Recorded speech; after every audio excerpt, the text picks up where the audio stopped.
লালমনিরহাটে তিস্তার পানি বিপদসীমার নিচে নেমেছে, তবে এখনো পানিবন্দী কয়েক হাজার মানুষ। প্লাবিত চরাঞ্চলে চলছে দুর্ভোগ। লালমনিরহাট প্রতিনিধি তন্ময় আহমেদ নয়নের প্রতিবেদনে বিস্তারিত জানাচ্ছেন লামিয়া তানজিন মাহমুদ। উজান থেকে নেমে আসা ঢলের পানিতে রাতারাতি তিস্তার পানি প্রবাহিত হয়েছে বিপদসীমার উপরে। প্লাবিত হয়েছে লালমনিরহাটে বিস্তীর্ণ চরাঞ্চল ও নিম্নাঞ্চল।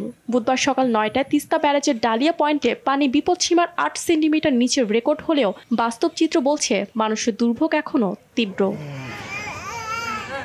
তিস্তার পানি নামতে শুরু করলেও এখনো দুর্ভোগ কাটেনি তীরবর্তী হাজারো মানুষের। কেউ আশ্রয় কেন্দ্রে, কেউ বা ঘরের ভেতরে দিন গুনছেন ত্রাণ আর নিরাপদ আশ্রয়ের আশায়। হঠাৎ পানি বেড়ে পাটগ্রাম, হাতিবান্ধা, কালীগঞ্জ, আদিতমারি ও সদর উপজেলার বহু গ্রাম প্লাবিত হয়েছে। তলিয়ে গেছে রাস্তাঘাট, ফসলের মাঠ ও শাকসবজির ক্ষেত।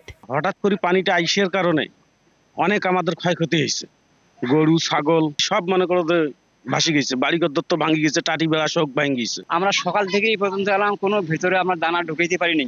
পাকশাক করার কোনো বুদ্ধি নেই, চুলে টুলে সব চলে গেছে। টলে টলে পানি টেনে হচ্ছে, চুলে টুলে পানি হচ্ছে, আনতে পারি খাই নেই। সরকার কি দিয়ে গেল? সরকার তো হামাক দিবেন নাই, ডাক দিবে টাক দেবে। নদীর পানি বৃদ্ধির ফলে ডুবে গেছে অসংখ্য পুকুর ও মাছের ঘের। মৎস্য চাষে ক্ষতির আশঙ্কায় দিন পার করছেন চাষিরা। ত্রাণের অপেক্ষায় প্রহর গুনছে পানিবন্দী পরিবারগুলো। আমার এই পুকুর থেকে হঠাৎ করে পানি এসেছে, মাছ অনেক মাছ দিয়েছি, বেড়ে গেছি। হঠাৎ করে বন্যা আসাতে আমাদের পুকুরের সব মাছ বাইর হয়ে গেছে। এদিকে পানি উন্নয়ন বোর্ড জানিয়েছে মঙ্গলবার রাত থেকে তিস্তার পানি কমতে শুরু করেছে। অন্যদিকে প্রশাসনও বলছে পানিবন্দী মানুষের তালিকা তৈরি হচ্ছে।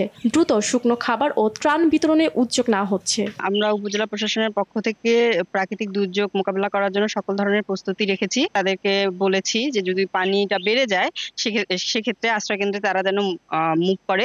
অন্তত দুর্ভোগ কমাতে কার্যত ব্যবস্থা নেবে প্রশাসন। আপাতত এতটুকুই চাওয়া লালমনিরহাটের পানিবন্দী মানুষের। লামিয়া তানজিন মাহমুদ, RTV।